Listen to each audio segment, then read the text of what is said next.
Hello everyone, চলো আজকে তোমাদের সাথে আরেকটা মিনি ব্লগ শেয়ার করি। তো আমার 12 জন ব্রাইডের রাত্রের সাজের ভিডিওটা আমি আগেই পোস্ট করেছি, এখন ওই সকালে বৃদ্ধি সাজের ভিডিওটা পোস্ট করছি।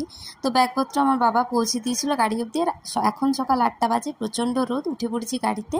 আমার সাথে যাচ্ছে আমার বোন ব্রাইডকে রেডি করার জন্য। তো ওয়েদারটা দেখে মনে হচ্ছে যেন শরৎকাল এসে গিয়েছে। আর দেখো, তোমাদের সাথে কথা বলতে বলতে পৌঁছে গেলাম ব্রাইডের লোকেশনে। আর এসে দেখি ব্রাইড শাখাপলা পরতে ব্যস্ত। তো তাড়াতাড়ি করে ব্রাইডকে শাড়ি পরিয়ে দিয়ে ফেসের মেকআপটা শুরু করলাম। এখন ফেসের বেস মেকআপটা কমপ্লিট করছি, হাইলাইটার অ্যাপ্লাই করছি। আর প্রথমে ওকে একটা নিউড লিপস্টিক দিয়েছিলাম, কিন্তু ওর লুকটার সাথে ম্যাচ করছিল না, সে কারণে লিপস্টিকটা একটু ডার্ক করেছিলাম। আর এই যে এখন চুলের কার্ল করছি, কারণ ওর ওপেন হেয়ার রাখার ইচ্ছে ছিল।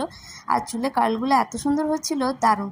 আর ওর কালেকশানগুলো দেখো, জাস্ট ওয়াও, ভীষণ সুন্দর। ছোট্ট সিথি, ছোট্ট মুকুট, মানে দেখতে খুবই সুন্দর। আর ওকে বেশ মানানসইও লাগছিল। ফাইনালি ব্রাইড রেডি হয়ে গেছে তার বৃদ্ধির সাজে। তো কেমন লাগছে অবশ্যই জানিও। আমি ক্লোজ থেকে দূর থেকে সমস্ত রকমভাবেই তোমাদের সাথে শেয়ার করছি।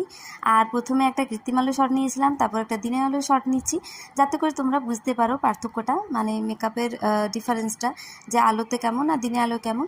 এই যে আমি আর বোন এখন প্রচণ্ড বিধ্বস্ত, বাড়ি ফিরছি। দেখা হচ্ছে পরবর্তী ব্লগে, ততক্ষণের জন্য বাই বাই।